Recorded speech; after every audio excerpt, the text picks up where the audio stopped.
Hello friends, मैं मीनू आपका स्वागत करती हूँ आपके अपने यूट्यूब चैनल जिसका नाम है आस्क टू मीनू पिपलोदिया। और इस चैनल पर हम डिस्कस करते हैं प्रेगनेंसी और पेरेंटिंग से रिलेटेड प्रॉब्लम्स एंड उनके सोल्यूशन। गाइज, आज का हमारा वीडियो बहुत ही इंटरेस्टिंग होने वाला है और बहुत ज़्यादा इन्फॉर्मेटिव होने वाला है, क्योंकि एक बहुत ही कॉमन प्रॉब्लम है जो कि आजकल मैक्सिमम कपल्स के लाइफ में रन कर रही है, जो कि है इनफर्टिलिटी। मतलब आपकी शादी को 1.5-2 साल हो गए हैं, आप बेबी के लिए ट्राई कर रहे हैं, आप कोई भी प्रिकॉशन, कोई भी गर्भ निरोधक चीज़ें यूज़ नहीं कर रहे, फिर भी आपको कंसीव नहीं हो पा रहा है। ऐसी कंडीशन में जब आप डॉक्टर के पास जाते हैं, डॉक्टर आपके और आपके हस्बैंड के कुछ बेसिक टेस्ट करते हैं, टेस्ट आपके सभी अच्छे आते हैं, कोई इशू उसमें नहीं आता है, फिर भी बहुत ट्राई करने के बाद में भी आपको बेबी कंसीव नहीं हो पा रहा है, तो इस तरह की कंडीशन को बोलते हैं अनएक्सप्लेन इनफर्टिलिटी।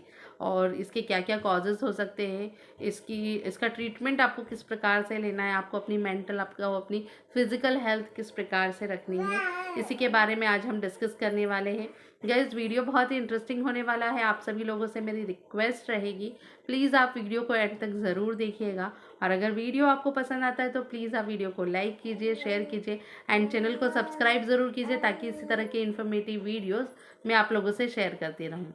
गाइस, आप लोगों को जानकर हैरानी होगी कि ऐसे कपल जो इनफर्टिलिटी को फेस कर रहे हैं, अगर 100 कपल ऐसे हैं तो उसमें से 70 कपल ऐसे रहेंगे जो कि अनएक्सप्लेन इनफर्टिलिटी को फेस कर रहे हैं।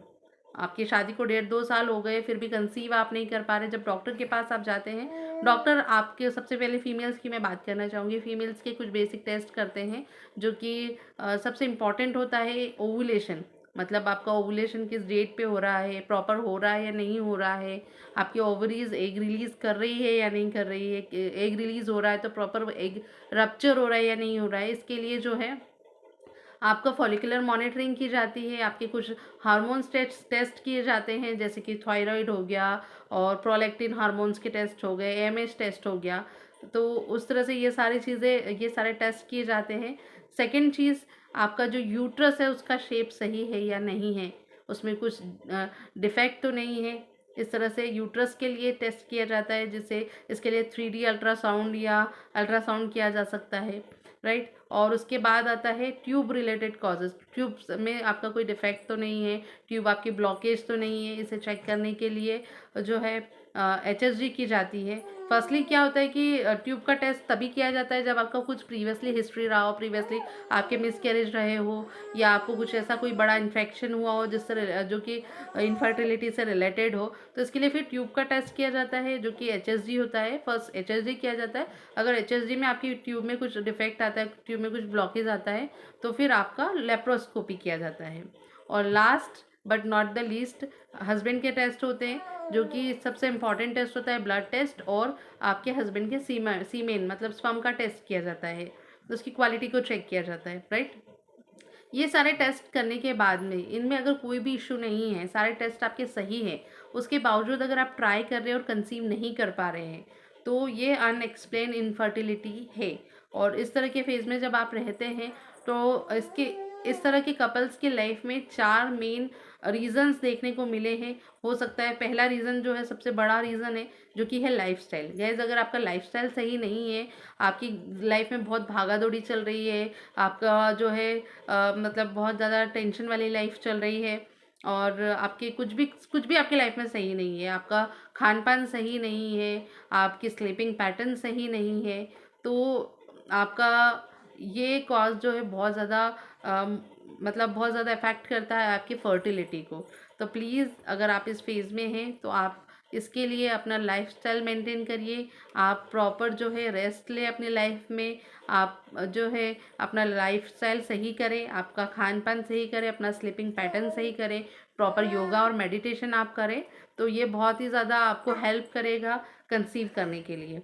सेकंड चीज़ जो कि है वेट गेन से रिलेटेड, फीमेल्स, अगर आपका वेट जो है, जो नॉर्मली वेट होता है, बॉडी मास इंडेक्स होता है, उसकी रेंज से बाहर है, तो बहुत ज़्यादा रिस्पॉन्सिबल होता है आपको प्रेगनेंसी कंसीव नहीं होने के लिए। मतलब बॉडी मास इंडेक्स जो होता है, अगर आपका 18 से कम है, मतलब आप बहुत ज़्यादा, आपका जो न्यूट्रिशन है बहुत ज़्यादा पुअर है, आपकी हेल्थ बहुत कम है, तो इससे ये भी अफेक्ट करता है आपकी इनफर्टिलिटी को, और मतलब फर्टिलिटी को। और अगर आपका वेट बहुत ज़्यादा है, राइट, तो अगर वेट आपका ज़्यादा रहेगा तो वेट ज़्यादा रहने के कारण आपको बहुत सारी हार्मोनल प्रॉब्लम्स होगी। आपका अगर 23-24 से ज़्यादा बीएमआई है तो आपको बहुत हेल्थ रिलेटेड प्रॉब्लम्स हो सकती है। आपको थायराइड हो सकता है, आपको पीसीओडी हो सकता है और आपको आपकी एक क्वालिटी ख़राब हो सकती है। तो प्लीज़ आप अपना वेट अगर कम है या वेट आपका ज़्यादा है तो प्लीज़ आपको उस वेट को बीएमआई के अकॉर्डिंग करना है, उसके बाद ही आपको बेबी के लिए ट्राई करना है, ठीक है। और सबसे इम्पॉर्टेंट फैक्ट रहा है इसमें कि टेंशन, अगर आपकी लाइफ में बहुत ज़्यादा टेंशन है, आप बहुत ज़्यादा तनाव लेते हैं, भाग दौड़ चल रही है, तनाव मतलब ऐसा नहीं है कि बेबी नहीं हो रहा है उसके लिए ही तनाव नहीं, आपको और भी फैमिली में कुछ टेंशन चल रहा है, आपको वर्क रिलेटेड प्रॉब्लम से, तो प्लीज़ आप सबसे पहले अपना ये जो टेंशन है इसे कम करें। आप बिल्कुल स्ट्रेस से दूर हो जाइए और अपना जो मेंटल हेल्थ है उसे सही करें और उसके बाद ही बेबी कंसीव करने के लिए ट्राई करें, राइट। ये सब चीज़ें होने के बाद भी कुछ और चीज़ें भी होती है जो आपकी फर्टिलिटी को इफ़ेक्ट करती है, जैसे जेनेटिक फैक्टर हो सकते हैं। मतलब कई बार देखा गया है कि कुछ चीज़ें फैमिली में भी रन करती है, जैसे जेनेटिक फैक्टर में अगर मोस्टली जो देखा गया वो फीमेल्स में तो नहीं होता है पर मेल्स में होता है कि अगर जेनेटिक फैक्टर मतलब आपकी फैमिली में प्रीवियसली ऐसे मेल्स रहे हैं जो बेबी को मतलब पैदा करने में या बेबी को जो है मतलब आपका जो सीमेन है वो रिपोर्ट में तो सही आ रहा है, रिपोर्ट सही है, लेकिन उसकी क्वालिटी जो है वो प्रॉपर नहीं है, जिससे कि बेबी जो है नहीं, स्पर्म के कारण बेबी नहीं बन पा रहा है। तो इस तरह के कॉजेज़ भी है और जो कि जेनेटिक फैक्टर भी मैटर करता है। तो प्लीज़ गाइज़, अगर इस तरह की कोई भी आप चीज़ें फेस कर रहे हैं तो सबसे पहले तो अपने सारे टेस्ट कराएं। टेस्ट में अगर कुछ भी नहीं आता है तो प्लीज़ आप अपनी लाइफस्टाइल सही करें, आप स्ट्रेस फ्री रहें, आप अपना वेट मेंटेन करें और सबसे ज़्यादा इम्पॉर्टेंट चीज़ है कि आप हस्बैंड वाइफ एक दूसरे को अपना क्वालिटी टाइम दें। क्या होता है आजकल जो लाइफ चल रही है ना उसमें मतलब इतना भागा दौड़ी है, फैमिली की प्रॉब्लम्स है, वर्क की प्रॉब्लम्स है, ऑफिस की प्रॉब्लम्स है, तो मैनेज नहीं कर पाते कपल्स। एक दूसरे के साथ शादी हो गई है लेकिन एक दूसरे के साथ क्वालिटी टाइम नहीं दे पा रहे हैं, सिर्फ मतलब साथ में रह रहे हैं क्योंकि उनको बेबी करना है। लेकिन ऐसा नहीं है, आपको अपना जो है इमोशनली अपनी बॉन्डिंग अच्छी रखनी पड़ेगी और आपको अपना ओवुलेशन का ध्यान रखना पड़ेगा। आपके फर्टाइल डेज कौन से हैं उसमें आप साथ रहे तो ज़रूर आपको कंसीव होगा। All the best guys. And अगर अनएक्सप्लेन इनफर्टिलिटी से रिलेटेड आपके कोई भी क्वेश्चन है, कोई भी क्वेरी है, प्लीज़ आप कमेंट बॉक्स में मेंशन करिएगा, मैं ज़रूर रिप्लाई करूँगी। और आइए मिलते हैं अब नए वीडियो में नए टॉपिक के साथ, तब तक फिट रहे, हेल्दी रहे। Thank you so much guys.